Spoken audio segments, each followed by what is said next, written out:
Thank you, Mr. Chair. I was actually inspired by one of the opening statements, so I went in and generated a cat driving a 1960 Corvette with a surfboard in it, and produced that picture. It actually gave me 4 options. This one I found the most interesting.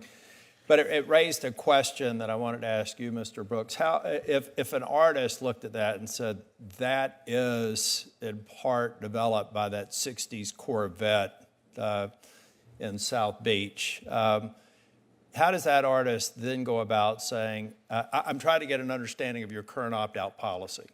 And one of the issues that we've had here, and not completely related, but we have a notice and take down or notice and stay down discussion in the past around creative works. So I was just trying to understand, and I think it's going to be a lengthy answer, and then if I talk to a creative, it's going to be a lengthy answer. But for the record, it would be very helpful to me for your specific platform to understand how that opt-out process works.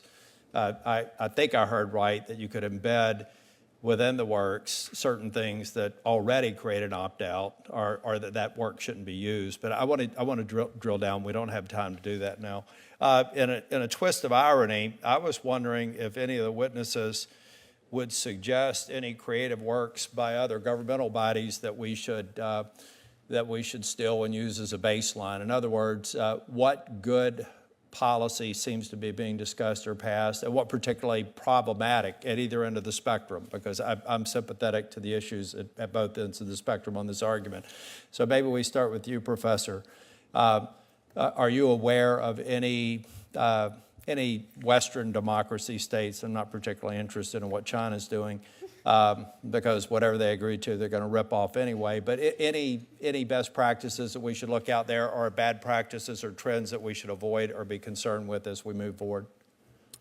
I think that the European Union's approach, where they have different rules for commercial and non-commercial use, and opt-outs have to be respected for commercial uses of the text mining in Article 4 of the DSM, has something to recommend it.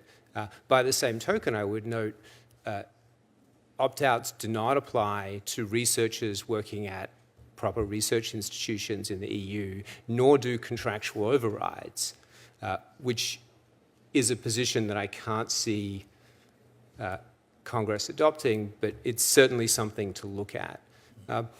That's really it. Anyone else briefly could add what? Ms. Ortiz, I should also add, I've seen all your works, and it's been since 11 o'clock last night that I was talking about Guardians of the Galaxy with my colleagues as we were coming back from Vilnius. It was a really fun project to work on, Senator, so thank you. So what the artist community have suggested is that models be built starting from scratch via public domain only works. That's work that belongs to everyone. Any expansion upon that to be done via licensing. And there's a couple of reasons for this. Current opt-out measures are inefficient. For starters, machine learning models, once they are trained on data, they cannot forget. And unlearning procedures are just dead on the water right now. And this is not according to me. I'm an artist. I have no idea on this. This is according to machine learning experts in the field. Secondly, safety filters, like for example, prompt, filters, are so easily bypassed by users.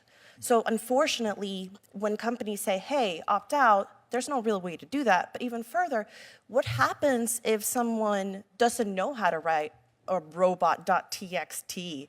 Like, how does a person who may not know the language, may not know the internet, may not even know that their work is in there, recognize that they need to opt out? This is why my community in particular has suggested over and over opt-in should be the key in order to base the foundations of consent, credit, and compensation.